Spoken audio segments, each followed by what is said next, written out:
Angin berbisik di antara daun kelapa, menyapa lembut rumah-rumah kayu di Karangjati, desa yang damai. Kehidupan mengalir seperti sungai di musim hujan. Tenang, namun penuh kekuatan. Di sini Agus menghabiskan hari-harinya. Agus, pemuda dengan mata teduh dan senyum yang mudah mengembang. Namun, senyum itu tak mampu menyembunyikan kepedihan masa lalunya. Kecelakaan kerja di pabrik pengolahan kayu merenggut kedua tangannya. Tangan-tangan kuat yang dulu menopang mimpinya, kini hanya kenangan. Warga Karangjati bersimpati, mereka membantu sebisanya. Namun, Agus merasa berbeda. Ada lubang menganga di hatinya. Sebuah kekosongan yang tak terisi. Hingga suatu hari, hatinya bergetar. Bukan karena belas kasihan, tapi karena sesuatu yang baru. Sesuatu yang asing. Cinta, bisik hatinya. Cinta untuk 15 wanita di desanya. 15 wanita. 15 bunga yang bermekaran di hati Agus. Ada Ani, gadis manis dengan lesung pipit di pipinya. Ada juga Laras, janda muda yang tabah. Tak ketinggalan Ratih, guru baru yang menyegarkan seperti embun pagi. Agus terobsesi.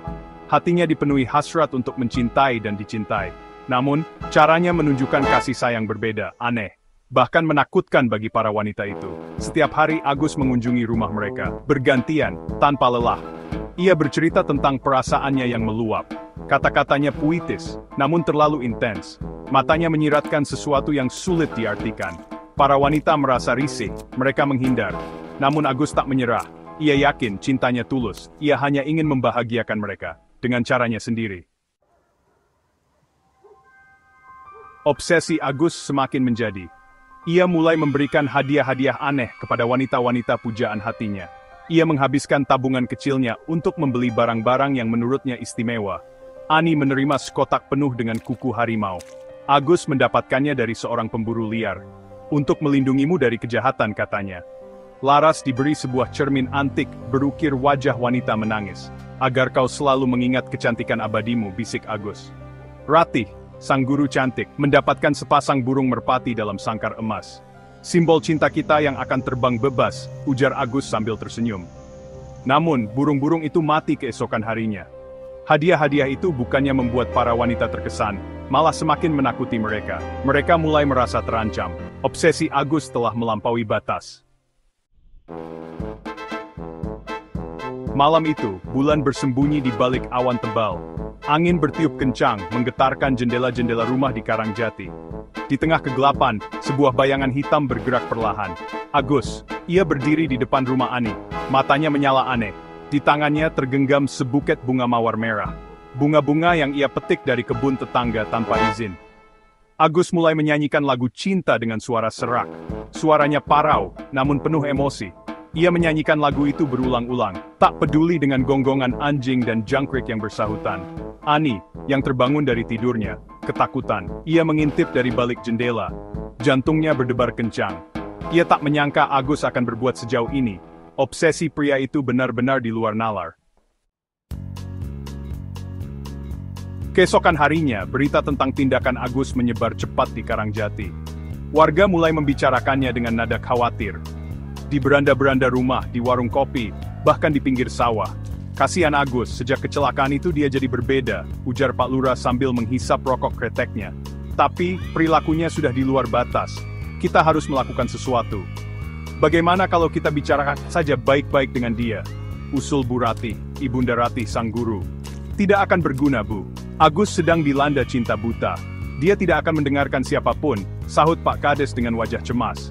Kita harus mencari bantuan dari orang yang lebih berpengalaman.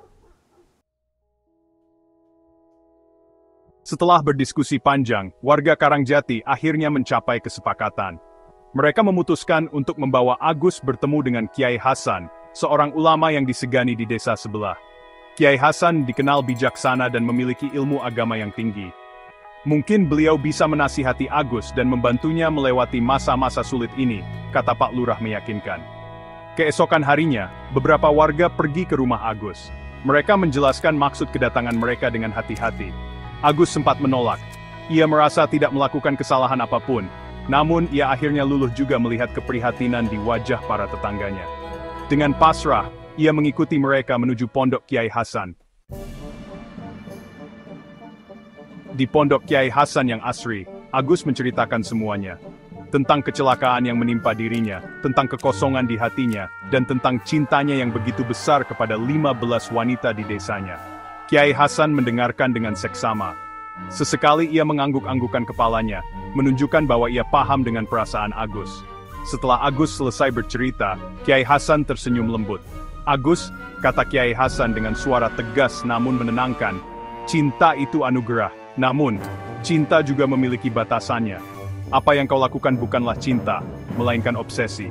Dan obsesi itu berbahaya, baik untukmu maupun untuk orang lain." Kiai Hasan kemudian menjelaskan perbedaan antara cinta dan obsesi. Ia juga menasihati Agus untuk mencari jalan yang benar dalam mengungkapkan perasaannya. Cinta yang sejati, kata Kiai Hasan, adalah cinta yang membuat kedua belah pihak merasa nyaman dan bahagia, bukan justru ketakutan. Nasihat Kiai Hasan mengugah hati Agus. Ia mulai menyadari kesalahannya. Ia telah membiarkan perasaannya menguasai dirinya. Ia telah melukai hati wanita-wanita yang ia cintai. Atas saran Kiai Hasan dan dukungan warga Karangjati, Agus akhirnya bersedia dibawa ke kota. Di sana, ia akan mendapatkan bantuan dari seorang psikolog untuk memulihkan kondisi mentalnya. Perjalanan menuju kesembuhan memang tidak mudah. Agus harus berjuang keras melawan obsesinya. Ia harus belajar untuk menerima dirinya sendiri, dan mencintai dirinya sendiri terlebih dahulu, sebelum mencintai orang lain. Namun, Agus tidak menyerah. Ia yakin, masih ada harapan untuk hidup yang lebih baik. Ia ingin sembuh dan membuktikan kepada semua orang bahwa ia bisa menjadi pribadi yang lebih baik lagi. Kisah Agus si tangan buntung memberikan banyak pelajaran berharga bagi kita semua. Tentang arti cinta sejati dan batasan-batasannya. Tentang pentingnya keseimbangan antara logika dan perasaan. Cinta yang sejati adalah cinta yang membangun, bukan menghancurkan. Cinta yang memerdekakan, bukan mengekang. Cinta yang tulus akan selalu menghormati perasaan orang yang kita cintai. Kisah ini juga mengingatkan kita akan pentingnya empati dan kepedulian terhadap sesama. Agus, dengan segala keterbatasannya, hanyalah seorang pria yang kesepian dan mendambakan cinta. Semoga kita semua dapat mengambil hikmah dari kisah ini. Marilah kita belajar untuk mencintai dengan bijak dan bertanggung jawab. Dan marilah kita ciptakan dunia yang penuh dengan cinta kasih yang tulus dan sehat.